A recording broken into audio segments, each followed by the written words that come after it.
Seeking Wisdom Week 20. Why is God silent? The prophetic book of Nahum, Zephaniah, and Habakkuk. In this lesson, we will learn about three minor prophets, Nahum, Zephaniah, and Habakkuk. These prophets are called minor prophets due to the very short length of their books. They are only 3 chapters each. We have combined the 3 books in this lesson because these prophets all ministered around the same time, around the time of the collapse of the Assyrian Empire and the rise of the Babylonian Empire in 612 BC. The name Nahum means one who is comforted, one who is strengthened. Therefore, he becomes the one who comforts his people. During the years of his ministry, he understood the time period and deeply loved his country. With political and social unrest in the neighboring countries, Nahum took notice, knowing they were a sign. The message? The mighty Egypt has already fallen, and Nineveh, the capital of the Assyrian Empire, will share the same fate. That blood-stained city deserved the punishment for having produced a son who attempted to do evil against God. Zephaniah, like Nahum, preached during a very dark time for God's people. This was a period in time when God's people were turning away from him and worshiping idols that King Manasseh and Ammon brought into Judah. It was at this time that people started to doubt the presence of God and what he did or didn't do for them, and turned to possessions and money, turning their backs on God, often following the habits and foreign ways of life, rejecting the way of God's people. And Israel's leaders were no better. Because there have already been 2 immoral and weak dynasties, the chiefs thought they were untouchable. Judges were like wolves feeding at night. Prophets bragged. They were all traitors. Even the priests defiled the temples and violated the laws. The prophet Zephaniah was sent by God to call his people back, change their behavior, and renew their lives so they may escape the day of God's wrath. The 3 chapters in Zephaniah discuss 2 main themes: the day of God and the poor, and the remnants of Israel. Zephaniah experienced firsthand the revolt of man's winning pride before God. It is because of that sin that God decided to sweep from this earth all mankind, animals, birds of the sky, and fish of the sea. Many times in this short book, unruly, proud victor were denounced, and great respect was given to the poor and insignificant.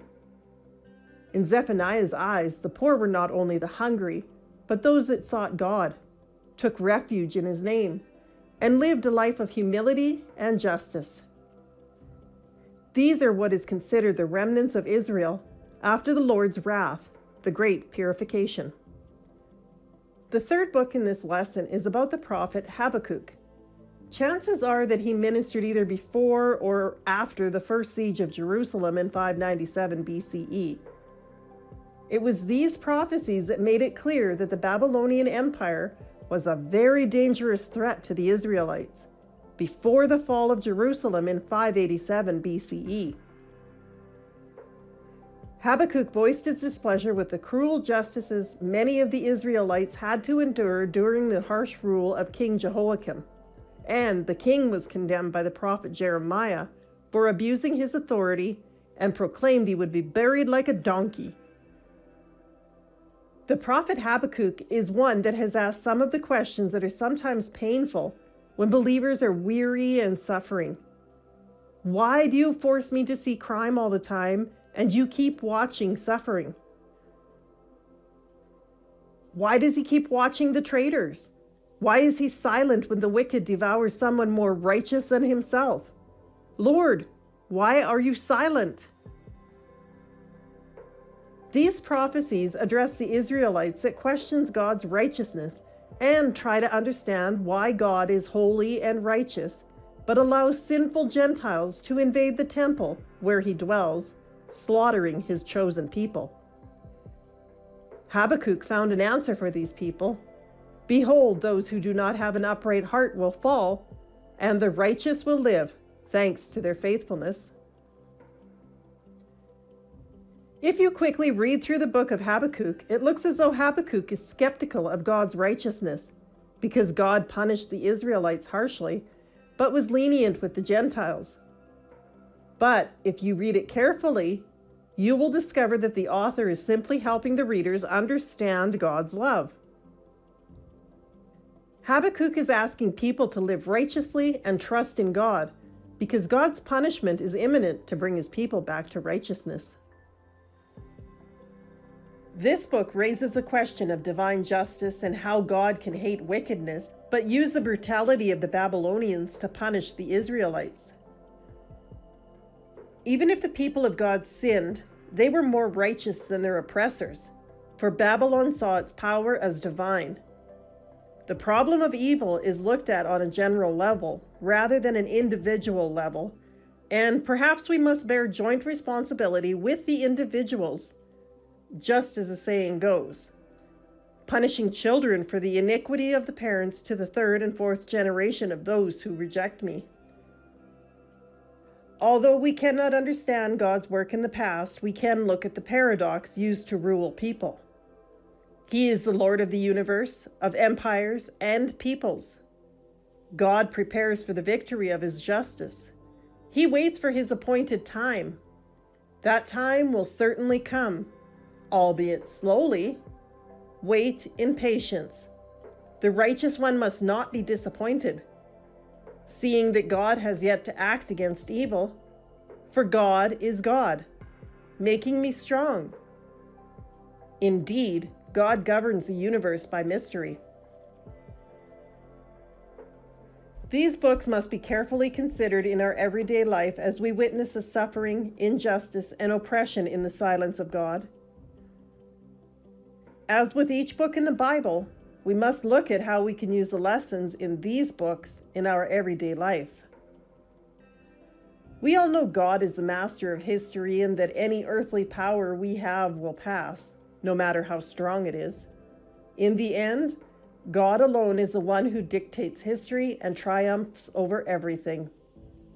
God is the only one that knows what the future holds and what the destiny of each man is.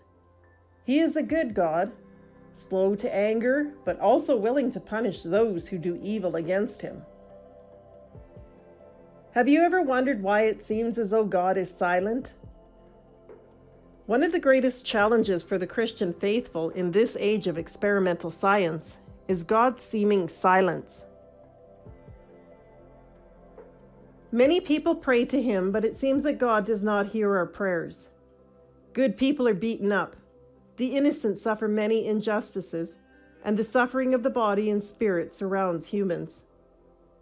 Some people pray diligently, live a good life, fear God, live according to God's law, love everyone, and sacrifice themselves for the good of other people. Yet it seems that God does not accept or hear their prayers. Even these people must face many difficulties and suffer, making many ask, "Lord, why are you silent?" Not only do these faithful suffer, but they start to question their faith and raise doubts, wondering, is there a God? Why do I pray unceasingly without an answer to my prayers? Maybe we just need to calm down and consider all that happened and all that we have because of the grace of God. Or as St. Paul said, "But by the grace of God I am what I am, and his grace toward me has not been in vain." Even through persecution, sword, and imprisonment, St. Paul accepted with joy the suffering he must endure for Christ. So it turns out that he is not silent, but still working on our prayers and destiny, making it important to have steadfast faith and perseverance to believe what God promises. Ask and it will be given you. Search and you will find. Knock and the door will be opened for you. Or it is written, "The one who is righteous will live by faith." Sometimes we have to face our own faith in God's silence. We conclude our lesson today with a movie titled Silence by Martin Scorsese, one of the most famous directors in the world today. This film is based on a novel by Japanese writer Shusaku Endo, published in 1966. The movie is about a 17th century Jesuit missionaries in Japan. The main character in the movie, Rodriguez, is a young priest who leaves his peaceful homeland of Portugal to go on a mission in Japan. The Edo period was a dark one for Christians in Japan when the emperor's policies aimed to eradicate the existence of Christianity, including the execution of all Christians. Rodriguez did not suffer physical pain, but he was tormented mentally as he had to witness with his own eyes every day that his fellow believers were brutally executed, tortured, and killed. He was asked to step on the cross by the Japanese emperor government to show his disdain for God, and then he was asked to marry, father a child, and live as a faithful Buddhist to save the lives of Christians, who are also being held in prison. As a pious Jesuit priest, this proposal of the emperor was like asking him to deny God, the way of his life. It also means that you have to choose to save friends and become a traitor, or keep your faith and witness the suffering of innocent people. Where is God? Is he real? Why does he allow people to suffer? Why is he silent? Rodriguez felt uneasy and torn. There have been Japanese believers who endured death by hanging on a cross in the middle of the sea, who were soaked in water so much that when cremated, only a tall column of smoke rose from the crematorium.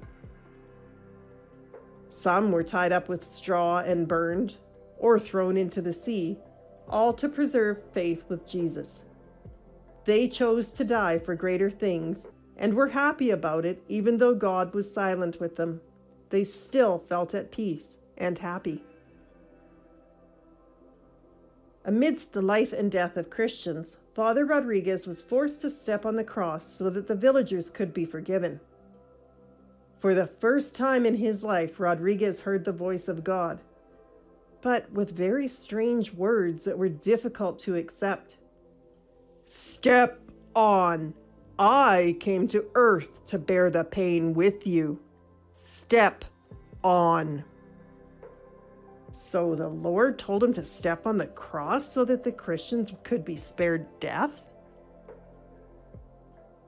But when he put his right foot on the face of God, the cock crowed 3 times outside the prison. In the Bible, when Peter denied God 3 times before his crucifixion, the cock also crowed 3 times. Rodriguez became another Peter. Rodriguez lived the rest of his life in Japan. He married and had children. He always carried in him the pain of denying God. We thought the movie would end like that, but in the final scene, the director, Scorsese, shines the camera into a coffin where Rodriguez lays, and between his clasped hands is a cross. The old cross that upon arriving in Japan was given to him by the villagers of Tamago. His wife had carefully hidden the cross in her husband's hands, and seeing Rodriguez's face in the coffin, he was at peace. His faith was great, but his physical and mental abilities were not strong enough to witness the suffering of others. He chose to prove his faith not by death, but by the torments and humiliation and defamation that he had to bring to life. Only when he closed his eyes did Rodriguez feel happy. Just as Peter denied God and was forgiven and placed at the head of the church, perhaps Rodriguez also received that forgiving love, because despite publicly denying God, the light of faith in him still lived. It never turned off. The end of faith is happiness, but that destination does not have to be on the same path, nor does it have a specific landmark. Each person has different ways to come to peace. Just walk your own way and don't judge.